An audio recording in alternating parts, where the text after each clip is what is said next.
alone life. Now we feeling it again. Better hold tight. We on this ride that never ends. Going all night. Can you feel this energy? This is where we're meant to be. Yan. Nais ko lang bumati sa aking sister ng happy birthday. At wish ko lang na sana ay humaba pa ang iyong buhay hanggat gusto mo.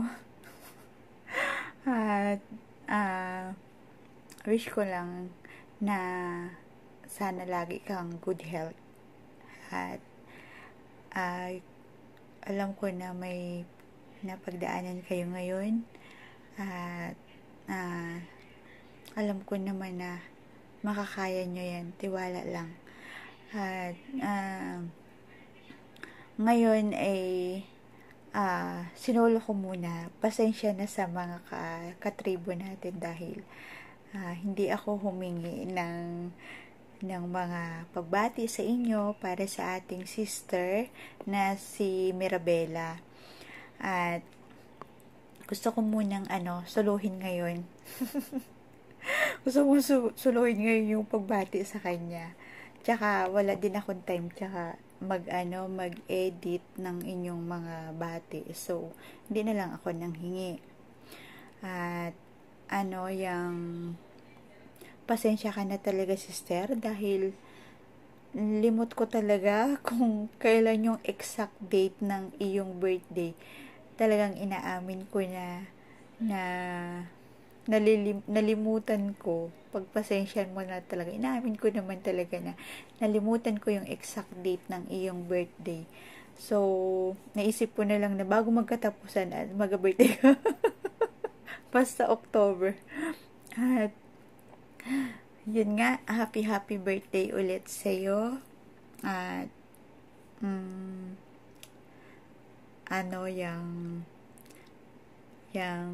kahit sa phone lang tayo nagkakausap, kahit hindi naman tayo talaga personally magkakilala or personal na nag-usap, pero ramdam ko yung tunay na pagkakaibigan. Minsan nag-share tayo ng mga natin, ng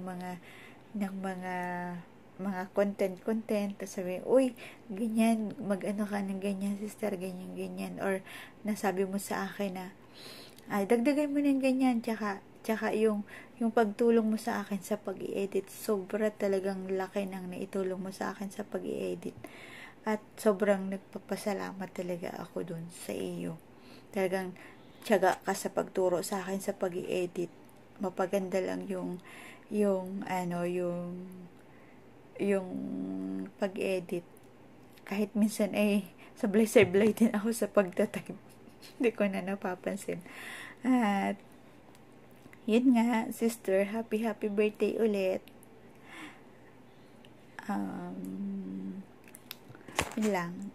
Sana ay masaya ka ngayong iyong kaarawan ngayon. At enjoy lang habang may buhay. Enjoy lang yung life. Kahit siguro lumayo pa ulit ako, ay meron pang pagkakataon na magkakaroon ng time at pagkakataon na tayo magkakausap. At yun lang. Sana ay may inihanda akong kaunting nilikha ko na natula para sa iyo. Sana yung magustuhan mo. Ayoko Bato naiiyak.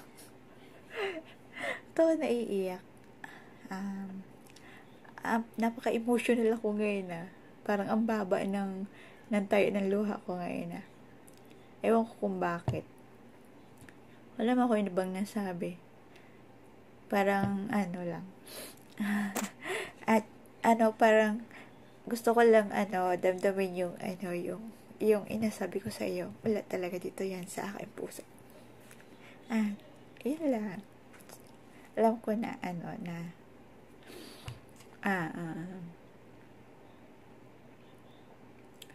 may pinagdadaanan kayo ngayon at sana ay malagpasan ninyo at kayanin kung ano man yung magiging kahinatnan. Yun lang. At sana magustuhan mo yung tula na ginawa ko para sa iyo. Happy birthday ulit. Ikaw na yung naging ate-atihan ko dito sa YT.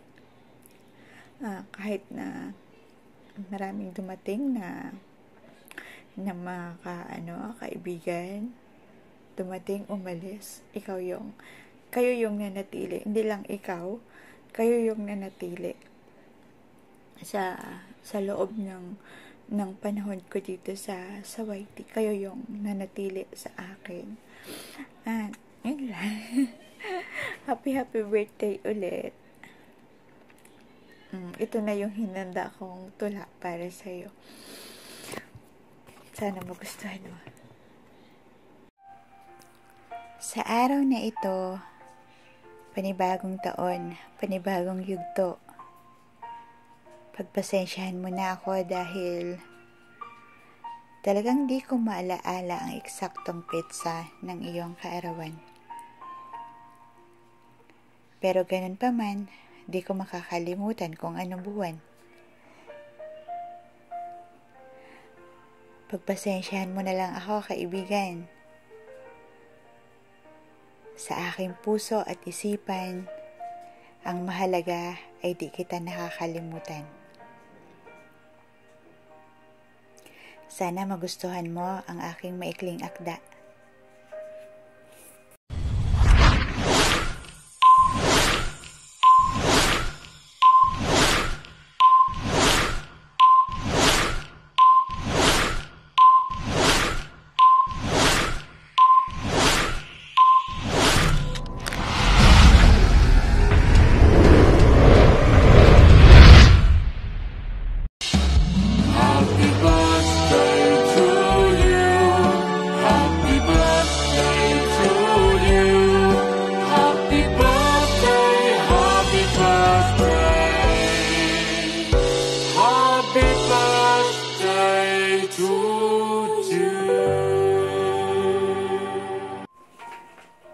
Parang kailan lang nang tayo magkakilala.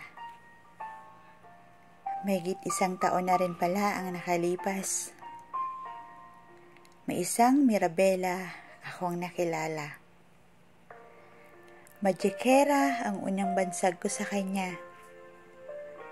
Kasi naman, napakagaling ng kamay gumawa ng kanyang obra. Napaka-espesyal na araw para sa atin. Ang tayo isilang at mamulat sa mundong ibabaw. Aking kaibigan, maligayang kaarawan. Madami ka mang pinagdadaanan. Hiling ko lang na sana daanan mo lang at huwag mong tambayan. Malayo man ang ating pagitan, pero di naging sagabal yon sa ating tsikahan. Nagmamarites minsan, at kung minsan ay puro kabuwangan. Abay syempre, tayo kasi ang online marites version 2.0 na makabago.